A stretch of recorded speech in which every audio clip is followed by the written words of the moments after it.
morning, everyone. Hope everyone is doing all right. Good morning, Elson. Thanks for joining us today. So welcome to the webinar, to the online workshop. My name is Sivert Ong. I'm an associate partner with the Heritage Partnership, a partner practice of St. James's Place Wealth Management, and I will be your host for. So just some housekeeping. This workshop will be about 45 minutes to an hour, give or take the kind of questions that we get in our session. And I've designed it in such a way we've broken up the Q&A sessions into a couple of sections.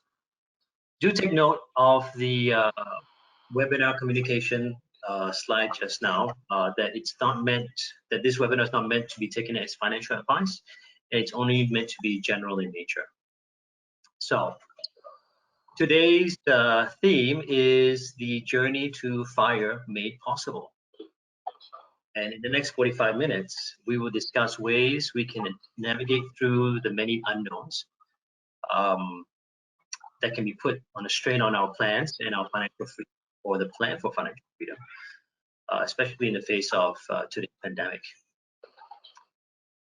Now, today's agenda is going to be broken up into two sections.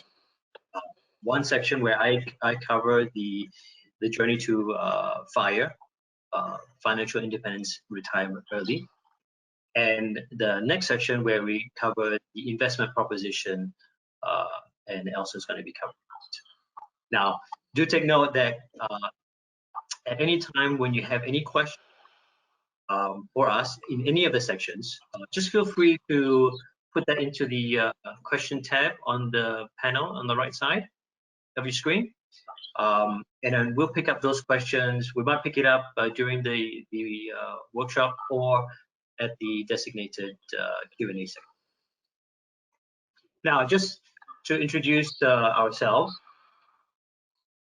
Myself, I'm an associate partner with the Heritage. My job is to be your holistic partner. My background is actually from project management. I wasn't always in finance.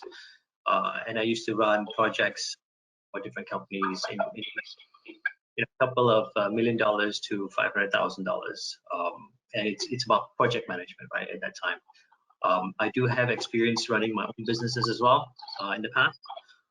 But right now, my sole focus is to help my clients and my business at St. James's Partnership. Elson, could you tell us a little bit about yourself? Yeah, sure. Thanks, Sivert. And good morning, everyone. I'm Elson. I'm the head of investments for St. James's Place, Singapore. So just a bit of a brief background about myself. I've been with the firm for about 5 years now. And prior to that, I was with UOB as a portfolio counselor. So my role as a portfolio counselor is to provide investment and portfolio advisory to the high net worth clients as well as the bankers. So I'm pretty familiar with the financial industry, with the products that banks offer as well. So over here in my role as the head of investments in St. James's Place, I manage the investment team in Singapore and to provide the investment support to partners like Sivert in terms of investment analysis, communications, updates, and I work very closely with the UK investment team, which I'll probably share a bit more later on, as well as with the UK investment committee, making some of the decisions around the investment space for St. James's Place clients. So yes, that's about myself, and all the way back to you again, Sivert. Thank you, Elson. So, traditionally, St. James's Place has a very long history of working together in terms of the advisor as well as the investment team. We're not all experts in every field, but myself, you could say I'm an expert in the advisory field, and Elson and his team are the experts on the investment side of things. So we depend heavily on each other to deliver what our clients need. Now, moving on with the presentation. So here we are, to talk about the journey towards financial independence, really. And at the end of the day, what would it take for you to get there? Now, to be honest, the main reason I decided to create this workshop is because I'm on this journey myself, and it is a topic that I'm very fond of.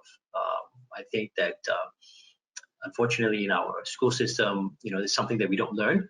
And a lot of the time, life gets in the way.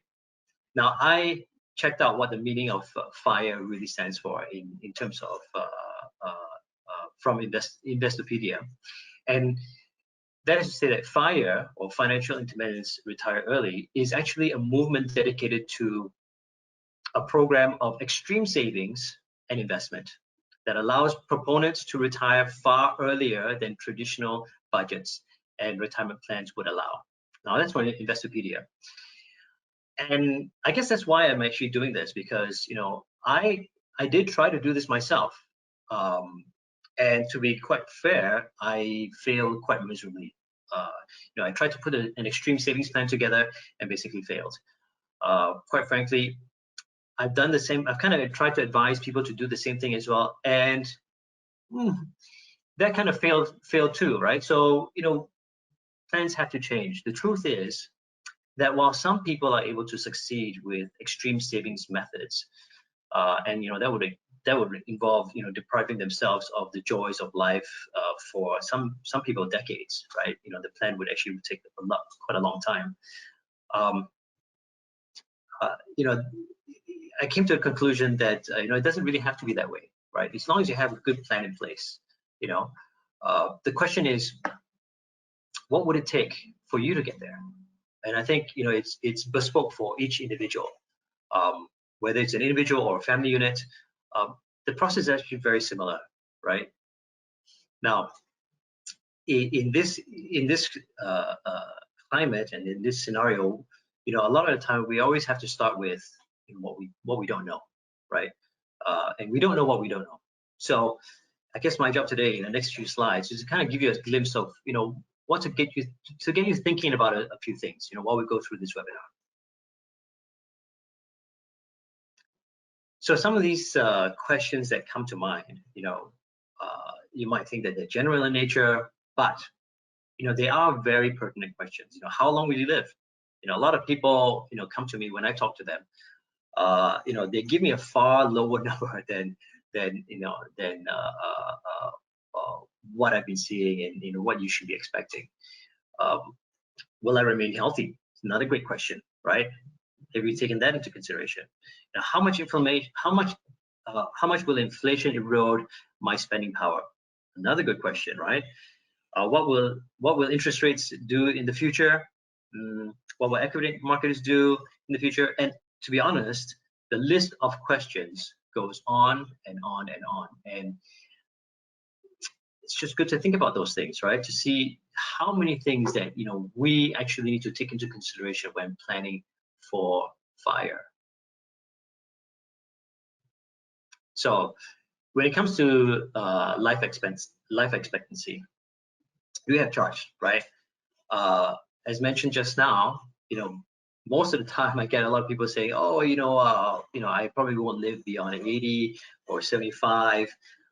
But unfortunately, the truth is that we are going to be living a lot longer than we expect.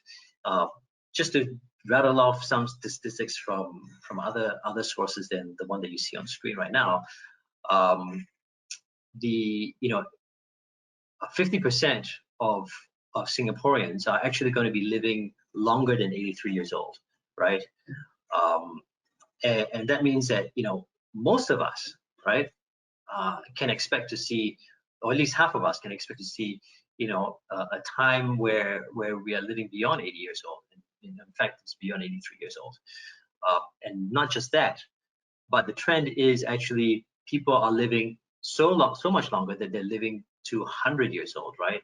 So the statistic from Duke University is that from 2010 to now, the number of centurions we have here has actually more than doubled. In 2010 it was 700, and in 2020, which is last year, including a year where we're struggling with COVID, we've seen about 1,500 people turn 100 years old. So I don't think that not planning for a long-term kind of retirement is not going to work, because the point is we want to make sure that if you had the money and if you plan for it, then this would not have been an issue. Obviously, health and COVID are really important as well. You know, COVID pandemic has really derailed many retirement plans, but not just that. Now, if we're talking about health, you know, it is a wake-up call for all of us, right? Not just about the COVID virus itself as something that's caught us by surprise, but also about other circumstances like, you know, our own health in terms of, you know, cholesterol, diabetes, cancer. It brings these things to the forefront, and, you know, have we really thought about it, right? Derailing retirement plans is something that we're going to touch on later on, but basically, you know, we're talking about global markets taking a hit, and obviously people's retirement investments and whatever products that they have purchased, you know, will take a hit as well, and we'll cover that at a later stage, probably during the Q&A session.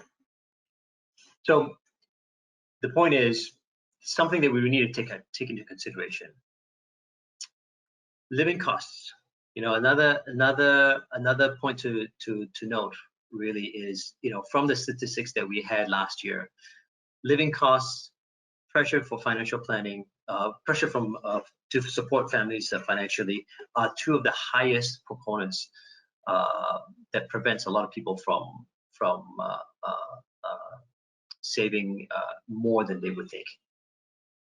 Now, the other things are important as well, but you know, I think we can focus on the things that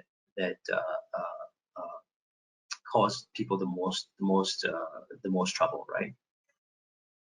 Next slide, please.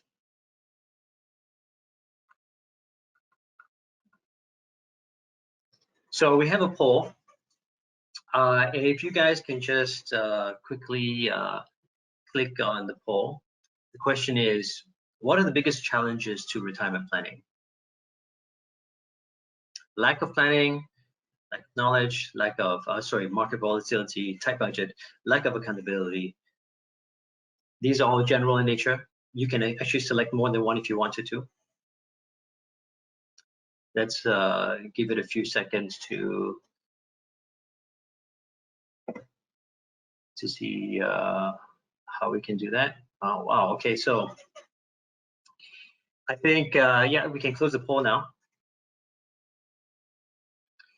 And as you can see, wow, okay, I mean, just from this aspect alone, lack of planning, lack of knowledge, lack of volatility had, wow, a 38%, very evenly split. Tight budget, of course, that happens as well. Lack of accountability, great. But it's good to know that, you know, where we stand as a group, how we fare in terms of what's important to us, right? And I think, you know, that's a very fair point. So we all have motivations to save, right? And I think that you know, the plan is that, you know, we want to make sure that we have the right answers for this. Now, you know, things that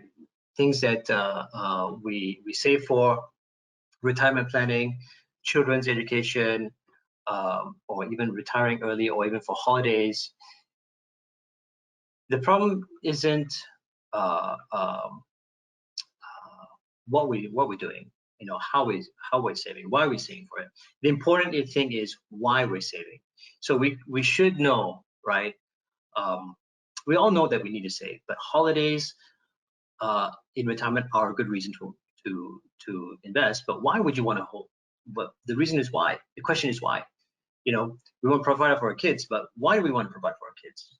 You know, we want to ensure that our daily expenses are covered, but, you know, what's that why, right? I think, you know, a lot of the things that that stop us from planning properly is ironing down or putting down what our why is.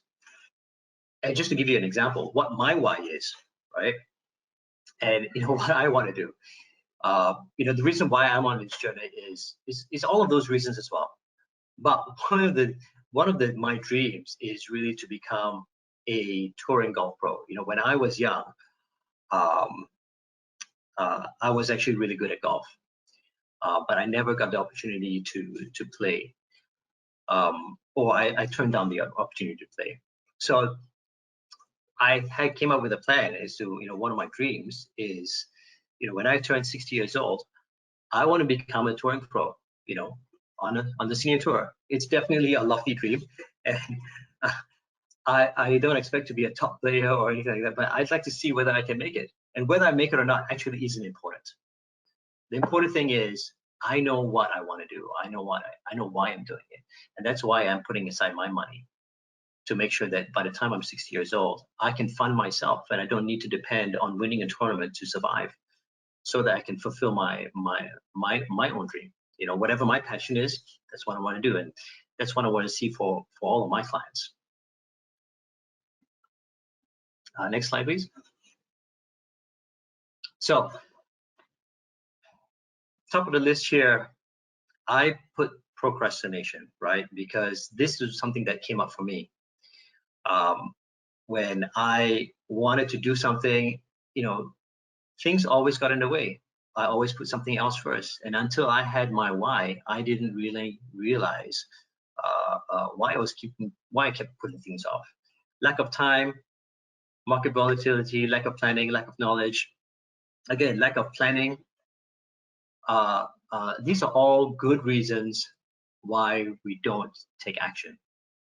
They're all good reasons, right? Because when we don't know what we don't know, the best action is not to do it, because it's going to be something that's scary. And if we don't take the time to understand it, then why would we move forward on it? Next slide, please. So I think, as you can tell from this slide here, most people spend their money on luxury goods, travel, social activities, lifestyle services, spending on family, downsizing a home. Okay, that I think we can cut off the bottom two, right? But we want to spend money in these areas, and I think there's absolutely nothing wrong with that. The problem is, in my opinion, I think that a lot of us have this innate want to make other people rich. Have you ever thought about that? So let me give you an example. And I'm guilty of this too myself, by the way. My wife has, I counted up. I went in the room the other day and I counted up 67 pairs of shoes. 67. Now, I don't know how that compares to other people, but I've got five pairs of shoes which I use, right? And I keep them in pristine condition, but I use them, right? And then when I use it up, they're gone, right? My wife has got 67 pairs of shoes and she uses them all the time. And well, to be honest, she doesn't use them at all, right? She's got maybe 5 or 6 pairs of shoes that she uses every day. In fact, now that we're stuck at home, we don't even use them. We stay at home all the time. So, but 67 pairs of shoes, does she really need that? No, she doesn't. She would probably say the same thing about my golf clubs, to be honest. And, I would actually have to agree with her. So, you know what? I have a feeling that deep down inside, she intentionally wants to make other people rich, all those shoe manufacturers. But I wish that she would go about it in a different way. And I think, instead of intentionally making other people rich, I think we should change our mindset and be intentional about making ourselves rich. Intentionally wise, right? Put the money where you get the best of both worlds and not sacrifice one for the other. I think that's the idea where I'm coming from. You don't need to sacrifice all of those luxuries to reach your goal. But being intentional about where you put your money and making sure that you can enjoy some of those luxuries, but at the same time, making sure that you don't overdo those luxuries and put that money in the right place where it can grow and afford you luxuries down the line, especially when it comes to time. Being time rich is the most important thing about financial independence. Having the option to choose where and what you do. in terms of passion, in terms of time with family, in terms with kids. That's something that actually, money almost can't buy. But I guess you could say, in a way, that's what we're selling, right? We're selling a presentation where down the road you'd be financially free by putting some money down in an investment and buying you that time that you want to have, the disposable time that you can choose where you want to spend it and how you want to spend it. Time rich is what we're all about at the end of the day. So what does retirement look like? What could it look like?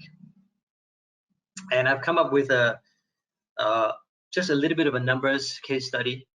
And in my case study, I've chosen these figures very carefully. And the reason I've chosen these figures very carefully is, most of us have no intention of retiring in the traditional sense. Meaning to say that when we do retire, what we want to do is what we're actually planning for is the option to choose something else rather than work. Because let's be honest, lying on the beach all day long, that also gets really boring. That also gets really tiring and boring. And who wants to do that for their whole life, right? I guess I'd be willing to challenge anybody. If you go to the beach and just spend all day there, I think you'd get really bored of it very quickly, unless you had some purposeful meaning behind it, and something that you really desire to do that could bring meaning and purpose to your life. If we could go on to the next slide where we can show the figures. So again, over here, before we get onto the actual figures in the case study, I just want to reiterate that FIRE number for each individual is going to be slightly different. As you can tell already in Hong Kong and Singapore, the numbers aren't exactly the same, right? Whether it is you're planning for an income of $50,000 a year or an income for $120,000 a year, I think that both figures are legitimate, and each individual circumstance is very individual, like it says. Next slide. So the case study, right? I chose these figures really carefully, like I mentioned just now. I did take a 25-year time horizon, and $2,000 per month, and I chose $2,000. It's not a small amount, right? But neither is it an unachievable amount. And this doesn't have to be representative of you as an individual, but it should be made known that what you can achieve with compound interest over the long term, medium to long term, right? And if you're 40 years old this year, you're looking at putting it down $2,000 or restructuring your life to redirect expenses to an area where you're going to get consistent returns. Now I chose 6% as a guide to see what you could achieve with a moderate return over the years. And as you can tell, over 25 years, you'd have accumulated about 1.385 million, 1.3 million, right? Almost 1.4 million, just with $2,000 a month. And obviously at that time, at 65, you're looking at an income of $83,000 a year. Just using, again, 6% as a rule of thumb. If you were to withdraw 100% of your net earnings at the end of that year, then you could withdraw 83,000 in that year, and then continue to withdraw 83,000 down the road. Now, obviously, whether you withdraw the full amount or not, that's a different question altogether. And typically, that's not something that we would advise. But this is just to illustrate at the top end what you could do and still keep your principal, right? So you'd still be keeping your 1.3 million. Yeah, having invested only 600,000, your interest earned over the years is actually more than 600,000. It's $785,000. If you look at the next slide, that'll give you kind of an inclination as to how the money grows, and you can see from the graph before that as well that after year 10, it really does start taking a bigger spike.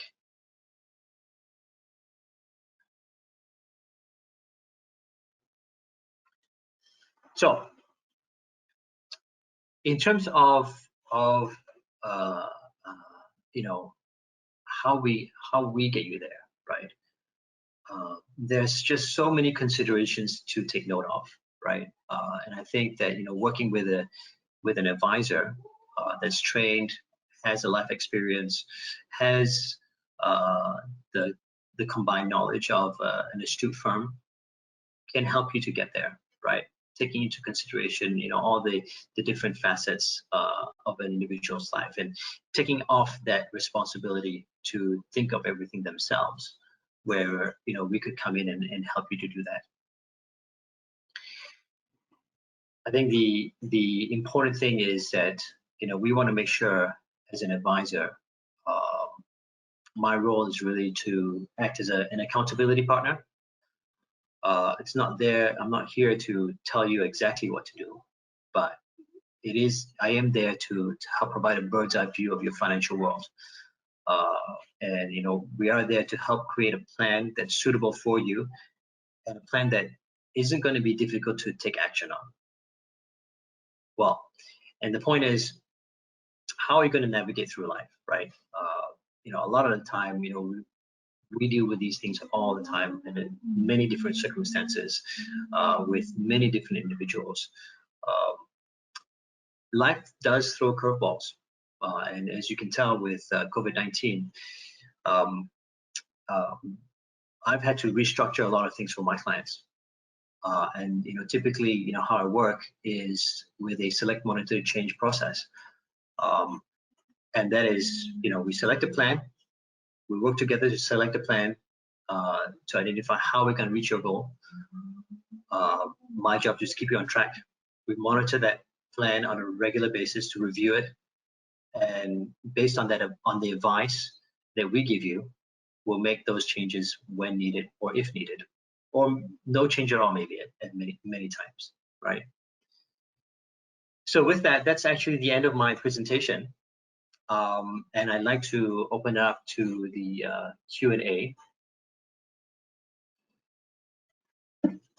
So if you have any questions, still feel free to put it in. Let me just have a look. Feel free to ask Elson any questions that you might have as well. I'd like to start off with a couple of questions that came in before the webinar started. The first one was that I'd like to learn more about CPF and SRS investment opportunities. So yes, happy to take that on, of course.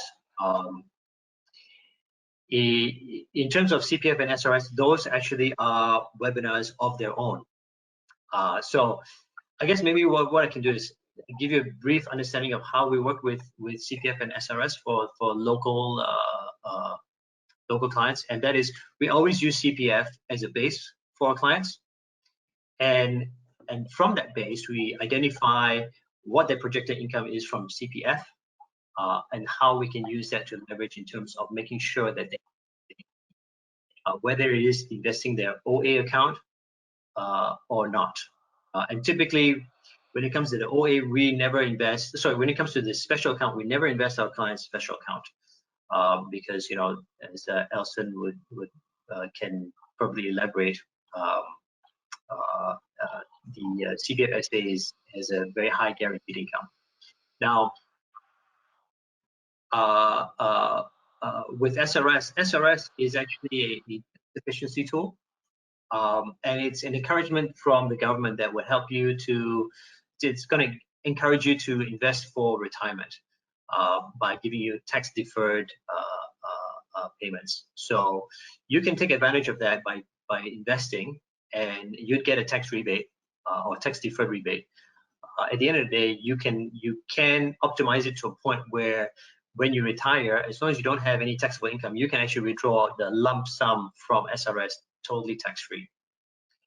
So it is highly dependent. I'm happy to take that, highly dependent on your circumstances. But happy to take that forward in the next, as we move forward. So please feel free to reach out to me after this. So let me just see, there are some additional questions. There was another question that came in. Sorry, Elson, maybe could you just elaborate a little bit more about why we don't invest our clients' CPF SA? Yeah, I think that's an interesting question. And in fact, if you look at the special account and look at the kind of risk-free rate that the government is providing, and to look at what's the alternatives that we have in terms of the special account, you probably may need to take a lot more concentration risk in your portfolio just to beat that risk-free rate that's provided in the special account. And sometimes you need to measure if that risk that you take in your portfolio is that making sense compared to the risk-free rate, and what are the options available through a special account. I think that there's a lot more restrictions in terms of investing your money through a special account. You probably need to take on a lot more concentration risk. In that sense, you also need to consider what's the risk-adjusted return based on that risk-free rate. Is a harder decision or harder portfolio to make out from it for the special account. So that is one of the reasons why we don't look at special accounts for creating portfolios. Okay, great. Thank you, Elson. There's something else that I wanted to address from one of the clients that posed a question before attending. It's actually more of a statement. Primary financial goal of retirement is to support lifestyle and aspirations without leaving legacy or wealth to anyone. And while that's a statement, I think this is something that I deal with all of my clients. So not all, but many of my clients. They don't have anything to leave behind, or they don't have any family to leave behind, and a legacy too. And so when we plan for them, it's really about planning, how and when they should spend that money. Right? There is some more question. Okay, here we go. How do you initially start your process with your clients? So good questions. I typically start with a discovery session where we understand our clients' financial circumstances, their wants and their needs, and most importantly, why they're going about doing it. And then from then we iron out a plan. Or my job is to kind of help them to put up a plan. And then in the third or fourth meeting, we do a plan presentation for our clients for them to follow up on. Next question. If someone is unsure of where they will live in the future, how does that impact retirement planning? That is a very good question. And, I think how that reflects in terms of retirement planning, mostly it reflects in terms of taxes, right? You want to ensure that you understand the tax structure, where you're retiring, and you want to make sure that when you make a retirement plan, that wherever you're living right now, that you have access to it wherever it is that you're in the world. And I think that's something that we help our clients facilitate. Just because they start an investment account with us in Singapore doesn't mean that we can't transfer the money anywhere in the world, wherever they retire. So that relationship can follow wherever you are, to be honest. Next question. What type of asset classes and product offerings do you provide? Any proprietary access to investment opportunities and funds that are not usually accessible to retail investors?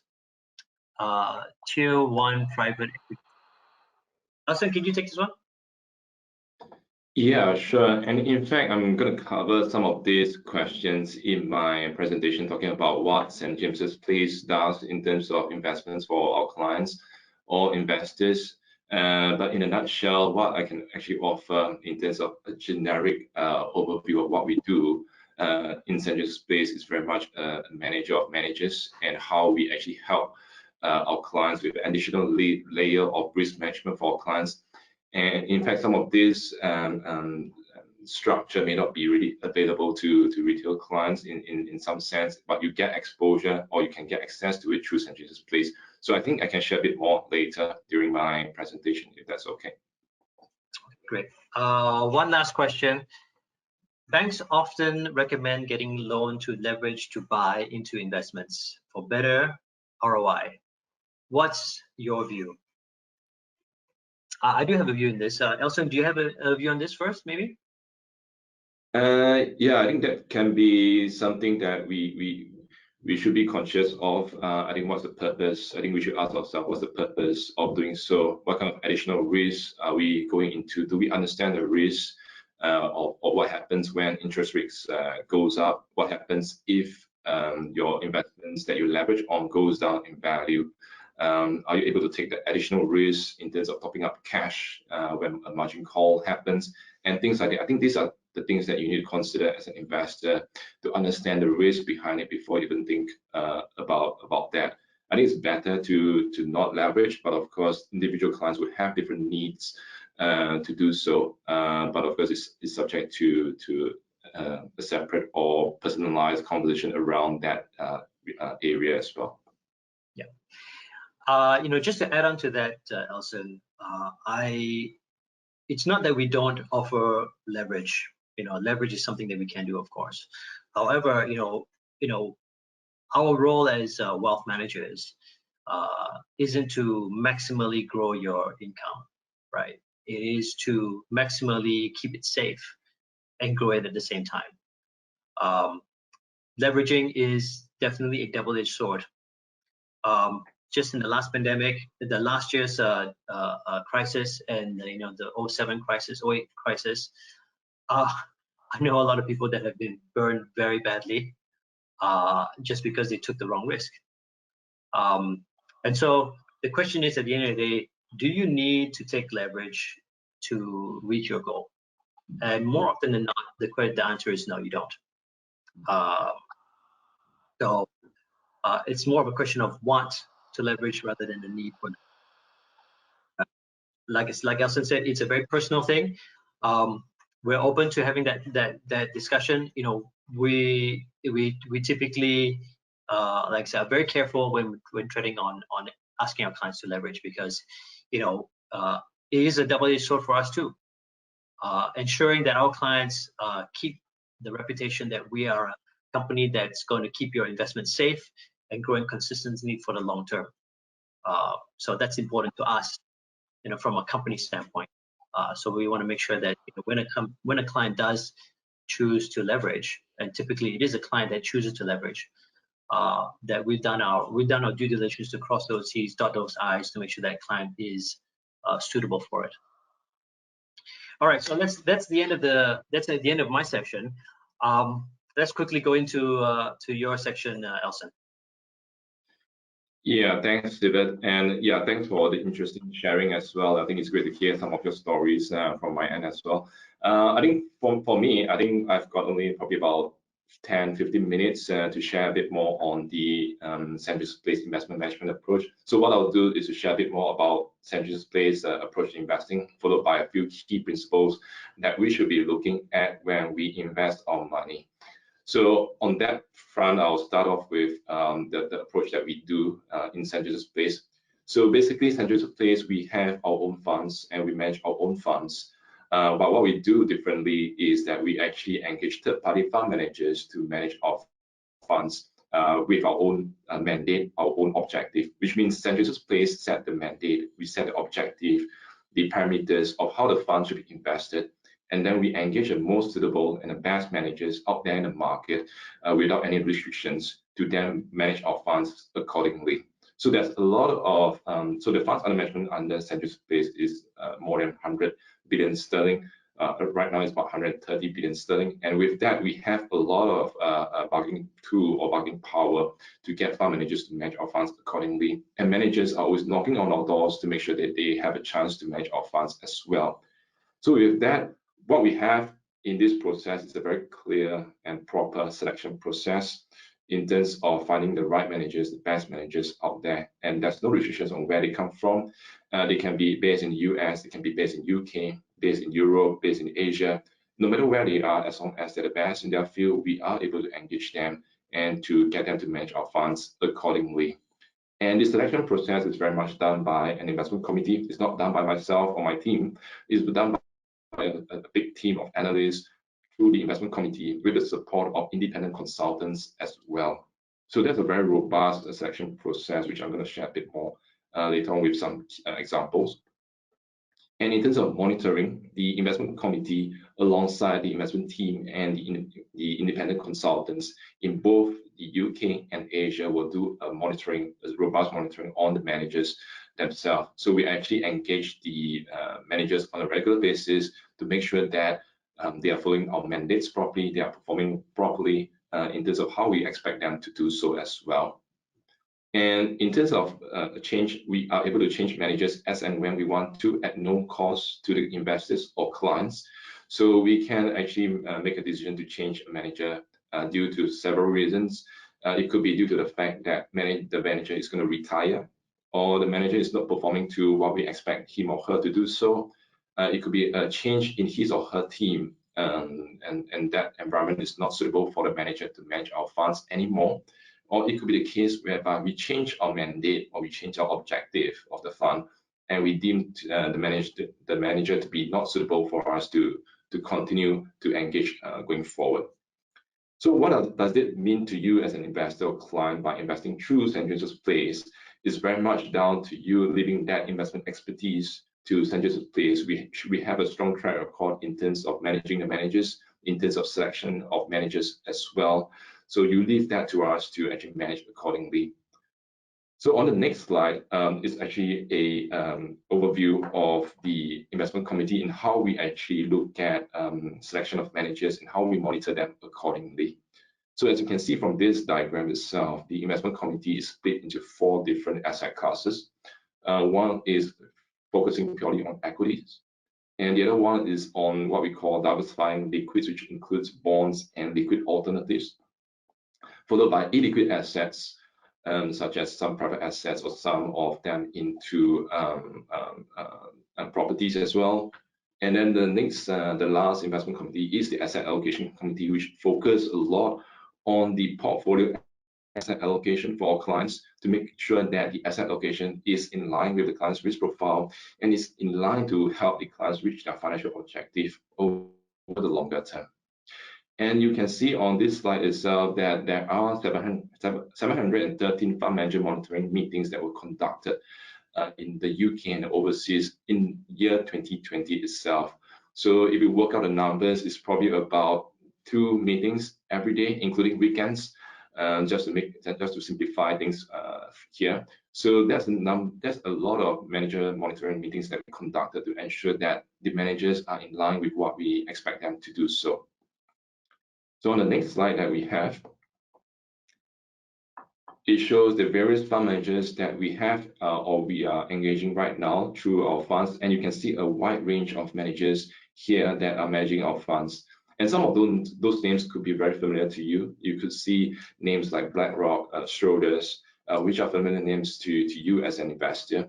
But you could also see a few names that may not be as close to you currently, which, for example, based in Australia, we have Magellan or MFG Asset Management, Aristotle based in the US, Oaktree based in the US, and these are managers that you don't really get to access through as a retail investors in Singapore through a retail fund out there in the market or through the banks. So some of these managers are actually some of the top in their field, and they are managing institutional funds as well. But the fact is, we are able to get or engage them to manage our funds, and then we can then investors or clients can invest through SJP funds to get access to these top managers from all around the world. So it showcase the capability that we have to reach out to a lot of the managers from all over the world. On the next slide, we have an example or some case studies of fund manager changes which I've shared earlier on. So one example is the Asia Pacific Fund. So previously it was called the Far East Fund before October 2016, and we have changed it or changed the mandate or changed the name to Asia Pacific, and the investment committee has broadened the investment mandate across to Asia Pacific to include both Australia and New Zealand. And with that change in mandate, we find that the managers from FSSA, Martin Lau and Mr. Thompson, is a much more suitable candidate or manager with this change in mandate. So we actually changed the manager because we actually changed the mandate that we provided the manager with. The second example, global emerging markets, that we changed the manager from Glenn Finnegan from Henderson to Edward Robertson from Somerset Capital. So one of the key reasons why we changed the manager in February 2020 is due to the fact that the manager, Glenn Finnegan, left Henderson. So we can actually follow the manager throughout, throughout if we want to, but we find that the new environment that the manager is in and the team is not optimal for him to manage St. James's funds going forward. And with that, we decided to change the manager to Edward Robertson from Somerset Capital. So these are some of the small nitty-gritty details that you as an investor may not be aware if you were to invest in a third-party fund directly. When do you know that a fund manager has changed a key member of his team?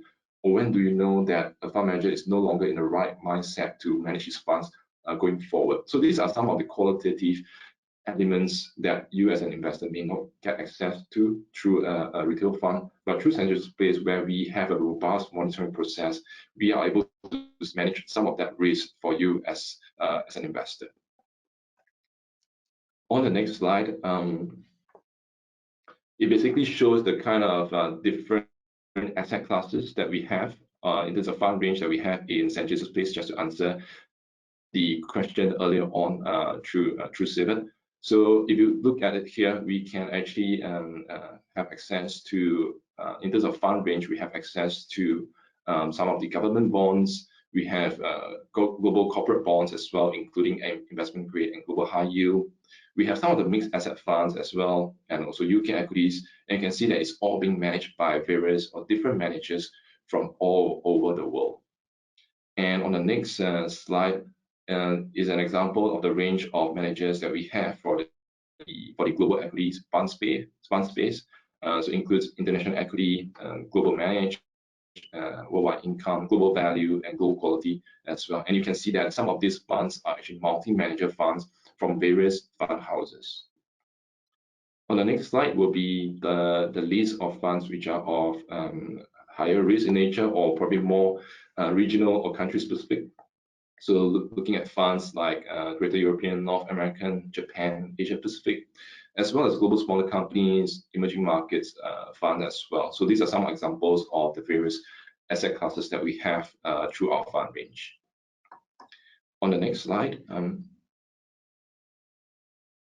that's where this is an overview of the various portfolios that we have catered for our clients. So these are model portfolios according to the various risk profiles. So under lower medium, for which a client is being classified as, we have the conservative portfolio. Medium risk, we have the balanced and managed portfolio. And for upper medium, we have the adventurous portfolio. And of course, we also have the what we call is the Singapore managed portfolio funds, which are unitized funds that allows the funds to be automatically rebalanced on a regular basis. And that includes the conservative, balanced, and adventurous international growth fund for various risk profiles. And next slide, please. So this is an example of a conservative portfolio. So it's largely on with a focus on fixed income that holds about 65% allocation to fixed income, 5% to alternatives in true commodities, and the rest is into equities and cash as well. The next slide shows the balanced portfolio, which has about 55% allocation to global equities, largely in the US, and some into the Asia Pacific region as well. And the rest of the exposure will be into fixed income, as well as alternatives through commodities. On the next slide, is the adventurous portfolio. This is a full equity portfolio. So if you look at the asset allocation, you will realize that the exposures to North American equity is about 40%, and exposures to Asia Pacific equity is about 22%. Japan is at 8.8%, so it forms about 31% to the Asia Pacific region, and the rest into European equities and UK equities as well. So that's a summary of the various portfolios that we have. And coming on to some of the key principles that we have on in terms of investing, it's important to understand the meaning of time in and not timing the market, because we don't advocate you to try to time the market. And in fact, it's important for you as an investor to stay invested in the market, to spend time in the market.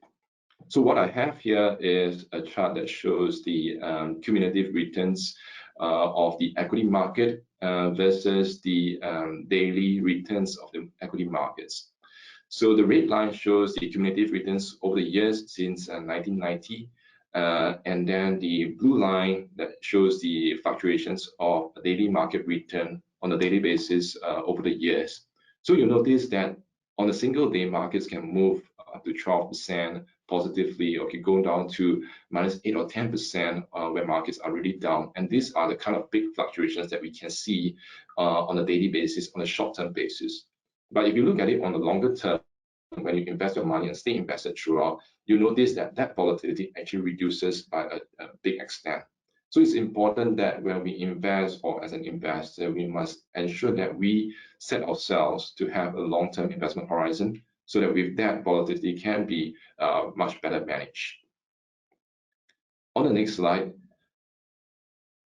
just to elaborate further on the market performances on a yearly basis. So this shows the calendar year returns of the equity markets, the MSCI World from 1986 to year 2020.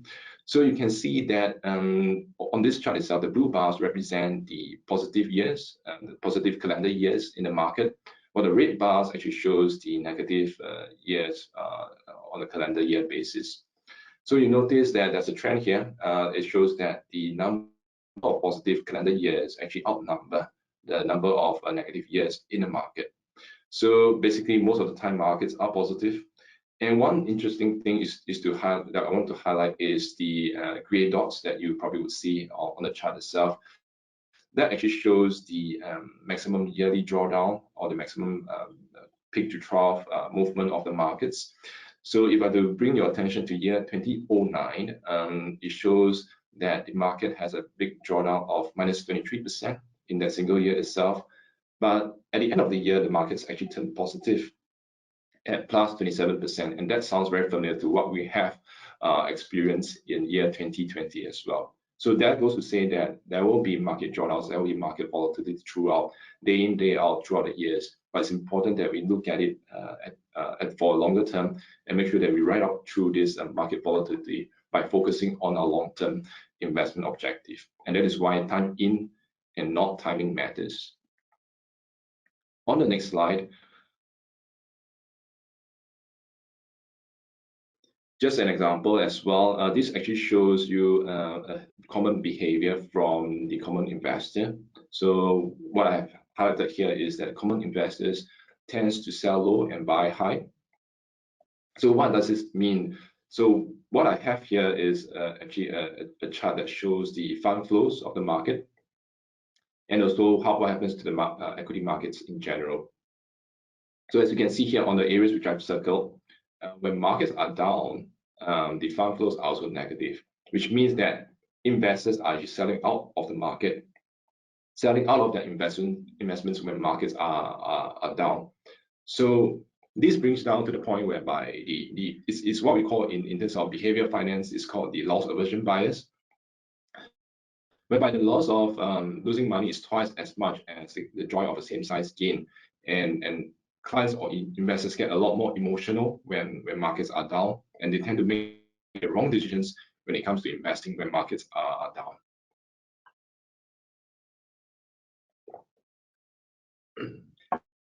And on the next point is on diversification. So that's also another key principle that we should be sticking to, and that is that we should be diversifying our portfolios as much as possible. So this colorful diagram shows you the various asset classes over the years on a calendar year basis. And it's a very colorful chart, but if I were to bring your attention to just the gray boxes, you'll notice that that represents emerging market equities. And you'll notice that the emerging market equities could be the top performing asset one year, and it could be the worst performing asset the other year, the next year itself. So looking at 2017, emerging market equities were the best performing asset. But if you look at in year 2018, they actually turned out to be the worst performing asset. So imagine you as a client, if you are not diversified enough and you putting all your eggs in one basket and just investing in just a single asset class. And if that asset class goes through a rough ride, you probably may be making the wrong decision to try to sell off that asset class. And that actually brings down your overall portfolio and you selling it out at the wrong time. So diversification is important because it allows you to have a much more consistent return over longer term and ensures that your portfolios doesn't go through too much of a volatility when an impact happens to a single asset class. On the next slide, it's important to look at the diversification of investment style as well. So this is a very recent example which I want to bring you to your attention to, which is the example of value stocks versus growth stocks. So value stocks typically refers to companies which are undervalued, but these are companies which are found out of favor during a certain period of time. Their valuations are cheaper as compared to the markets. And then growth stocks are typically stocks which has a high growth or high earnings growth over time. And these are typically stocks which are in the tech sector, which are growing quickly over the years. So over the last 6 months or so, what we have noticed is that growth stocks, which had done very well over the last decade or so, actually underperformed value stocks, which predominantly has a huge exposures towards financials or energy in the market. And that is a prudent example of how value stocks can outperform growth stocks with just a turn of events. So ever since the announcement of the vaccine were made in November, value stocks actually shot up pretty quickly, and that actually outperformed growth stocks within the last 6 months, which was another different story over the last decade. So it's important that we not only diversify our investments into different asset classes, but we must also ensure that our investments are also diversified across different investment style to have a much better or consistent return profile over the longer term. Next slide, please. So in terms of just adding on the importance of diversification, so I have an example here and how diversification can help in terms of managing a client's portfolio volatility, is that if your investments were to drop by 50%, you need to ensure that your investments recover by 100% for you to go back to its original value. But if you are able to diversify your portfolio and to manage on that market volatility, you'll notice that the drop, if your portfolio drop by 30%, but if you just recover by 70%, you still get a net return of plus 19% overall. So it makes a lot of sense for you to make sure that you manage on the market volatility or market drawdown of your portfolio in your portfolios or in your investments. And next slide. Yeah, and that's where I have ended my end. And I believe we have a poll right now. And I'm going to pass the time back to Sivert for the poll.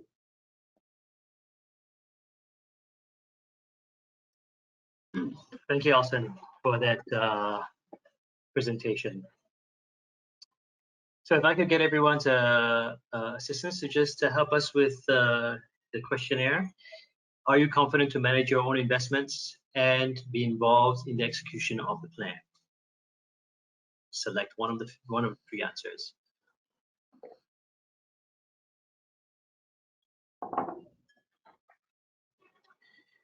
Okay, see the answers coming in. Great. Okay, I think that's about it. Thank you. We can go to the next slide. And essentially 54% of you actually said yes, 15% of you said no, and 31% of you says you're not sure. And I think that's something that we kind of agree. So we've come to the Q&A section for Elson. As I did before, I will start with some questions that came in before the webinar. And if you guys have any more questions, please feel free to continue to just plug them into the question box. So the first question is actually very direct question, Elson. Which equity, bonds, and shares is the best buy now?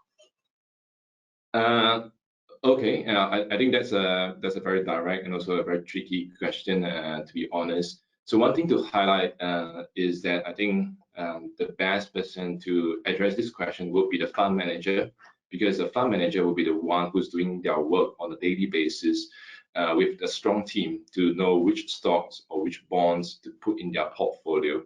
And what we do in St. James's Place is that we then manage those managers who are doing those work on their end.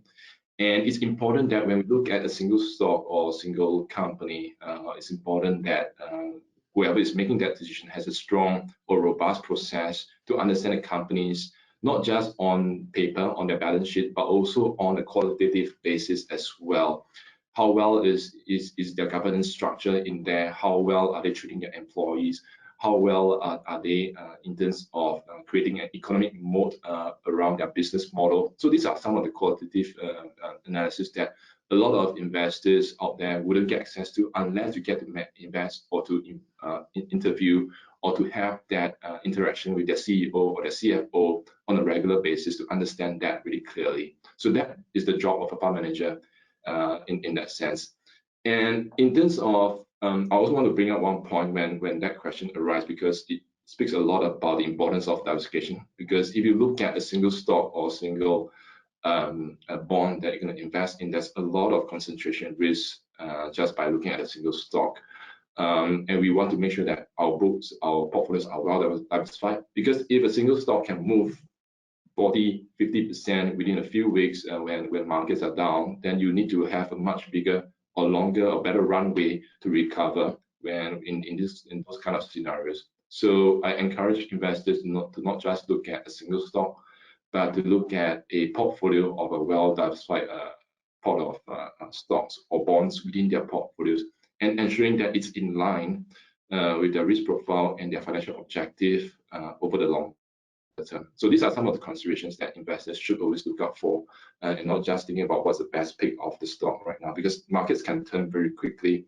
Airline stocks could be the best currently with market recovering, but it could turn out the other way around when suddenly COVID-19 or a pandemic happens, and that could happen with a big turnaround in terms of your stock holdings, and that volatility can be really high. Thank you, Elson. I think that one thing I'd just like to add to that is that when it comes to investing with a company like us and a value proposition that we have, the question isn't whether especially in a downturn market, at least the feedback from our clients is that the question isn't are our portfolios going to perform well. The question really is how much should I invest? Right, because at the end of the day, based on very consistent track record, we've actually been able to do well for our clients based on the approaches that Elson has outlined.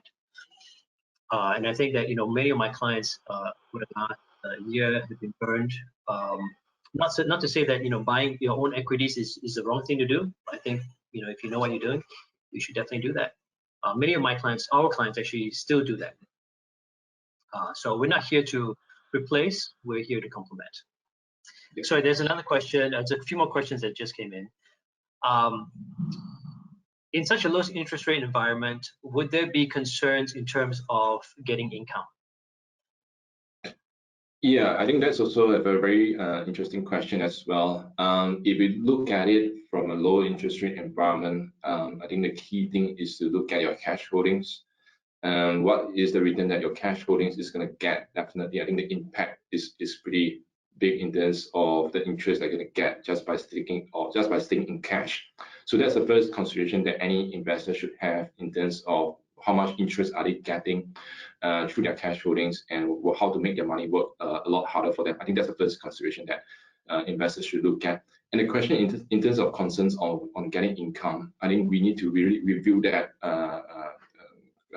seriously, because when we look at a low interest rate environment, we look at how different investments are providing income as well. And over the years, we'll see that income will probably drop from some of the income yielding instruments such as bonds, investment grade bonds as well. So when you need to get income, sometimes you need to think of, do I go for a high risk asset class such as high yield bonds, or do I stay concentrated in certain high yielding income generating assets? And that boils down to the approach that if you were to chase after income just by focusing on the income that companies or instruments are providing, then we'll have a strong case or strong issue in terms of over concentration into certain asset classes. And that is a big risk overall, because that volatility in your portfolio or that concentration risk in your portfolio could be really high if a single market event was to hit your portfolios. So what I would encourage investors in terms of when they look at seeking income nowadays is to look at a total return approach, not just focusing on income generating assets, but looking at assets that can provide capital growth over the longer term, and combining both of them together to make sure that we have a sustainable income to draw down through both income and capital appreciation over the longer term. Thank you, Elson. There's another question that follows on quite well from that one, and this one is, when we talk about financial planning, one of the key aspects is how we can hedge against inflation. How best do you do it, and which assets to go for? Yeah, that's a good question as well. I think it's important that when times of inflation, we must ensure that our money works a lot harder for us. And in terms of the asset classes that we should go for in terms of hedging that inflation, I think one of the best asset classes to go for is definitely equities. But of course, depending on your risk profile, you should look at or having that conversation with an advisor to think about what's your right risk profile, what's the right allocation to equities in general. But overall, equities will be a good hedge against inflation. And I'm just going to answer you why is that so. It's because companies are always growing. In terms of earnings, they seek to grow, and they have the incentive to make sure that their earnings are growing strongly. And the other incentive for companies is that they can actually pass on costs to consumers. So for example, if you look at a company which has seen an inflation period whereby cost of goods are increasing, they can actually pass on those cost of goods or the increase in prices to consumers or to end consumers in that sense, which means companies by itself can be a good hedge against inflation. So investing in equities is in a way a good hedge against inflation, and that is what we have seen so far over the years through earnings growth, through periods of inflationary periods as well, that companies tend to do well or is doing well over time and growing in value with inflation. Okay, just being conscious of time, Elson, can we just do one more question here? Should we cash out our profits or dividends or have them reinvested? Yeah, I think that's also a very common question that I get from a lot of investors or clients as well. I think the first question is to ask yourself, do you really need to cash out of your dividends or to receive those dividends in cash? Because when we think about money, I think there's this saying that goes, money makes money, and the money that money makes more money. So what I'm trying to say here is about the compounding impact or the compounding interest impact that we're going to see from investing or to reinvest your dividends back into where it came from.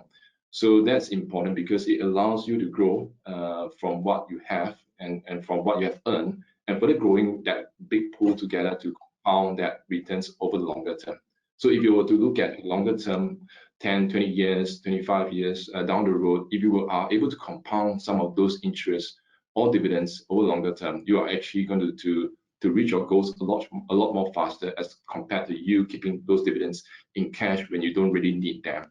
So my question back to anyone is to really consider, do you really need that cash or income currently through those assets, or are you keen to actually reinvest them to compound that growth over the longer term?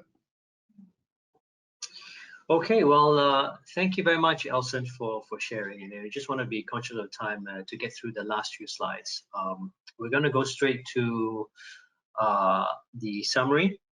And in summary, there's really five-step action plan that we encourage our clients to take away. One is obviously to start early. From the poll just now, where 50% of you are very confident that you can manage and execute. I think this is something that you're already doing. But there's no time like the present to start. Review your coverage. That's very important. But make sure that you're reviewing it. With a firm that's competent. Plan for the unexpected. And I think that's something that we've done with our clients. We've done that for the last 30 years, and we're going to be continuing to do that for the long term. Speak to your family about your plans. I mean, that's also really important to make sure that not just your retirement plans are known, but also your plans for wealth transfer or not, wealth transfer, right? But the important thing is to make sure that these plans are your family or the people that at least have some kind of documentation to know if when something happens. And last of all, make plans to pass on the wealth, right? Some of you might not want to pass it on, but the bulk of us do, right? And it's important to make sure that you have that in your plans to make those initial thoughts. Start with that very early on in your planning process. That's something that we actively help all of our clients on with. You don't have to be high net worth to do that. We do have a legacy planning team that we are happy to engage with you on.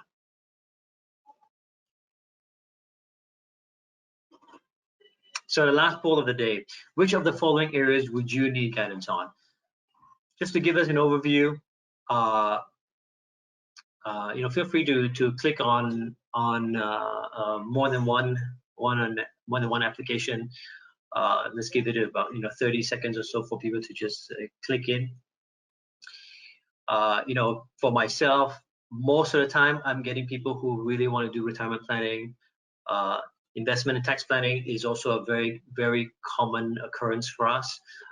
But not to mention estate planning, right? Legacy planning is something that we handle very often, and we think is very important, right? To make sure that you have your notifications, your CPF, wherever it is that you are in the world. So we are a global company. We do handle global clients, not just Singaporeans. And we do provide helping in many areas, including tax. Now, on the note of helping our clients, we at the Heritage Partnership, we take a four-pillar approach or four-pronged approach in terms of how we meet our clients' needs, and that is a very personal approach. As you can tell, I shared my personal experiences, and I'm no secret. I don't keep that a secret from my clients. And many times we become friends. The important thing is that we take proactive steps, and we want to make sure that there's obviously going to be some kind of plan in place. And my goal when I meet a client, or our goal when we meet a client, is to make sure that we do just that. But not only that, but make sure in the process, the advisory process, to take your best interests into consideration. So having strong moral base to make sure that your best interests are taken in, and it's not just about selling your product, because it never is for us. Ultimately, when you succeed as a client, so do we.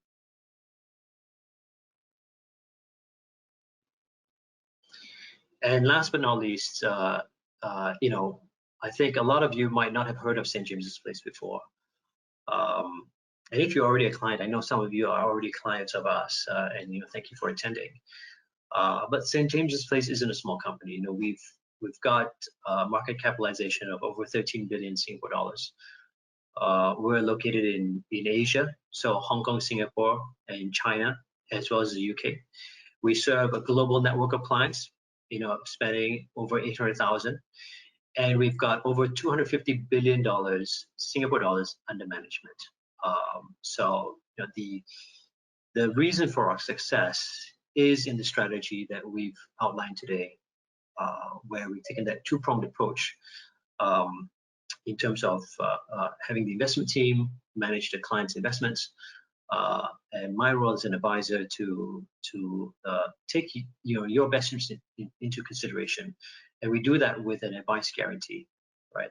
The advice guarantee and the investment management approach helps our clients ensure that they are suitable for the investment, and we grow your overall wealth and make sure that you succeed, and therefore we succeed. And because of our success, we're able to give back to multiple charities that we have in Singapore and in the other countries as well. Now, we do have other webinars coming up. The next one is on the 16th of July, NLP for high performance mindset. So not everything is about investments, but this is going to be a really good webinar. Take note of it. It'll be part of a link you can that we will send to you, and you can have a look at the. You can take a QR registration, and we're gonna getting a real good speaker coming in. So we've really come to the end of our presentation, and I want to thank all of you for taking the time to sit through to the end. I really appreciate that. At the end of the day, we'll be reaching out to you, and feel free to reach out to us directly. You'll get an email notification of the webinar, so you can relook at it when you need to. And yeah, so thank you very much. Elson, any last thoughts? No, thank you everyone, and great to have everyone here on the webinar, and nice meeting everyone here online. Thank you. All right, thank you. God bless.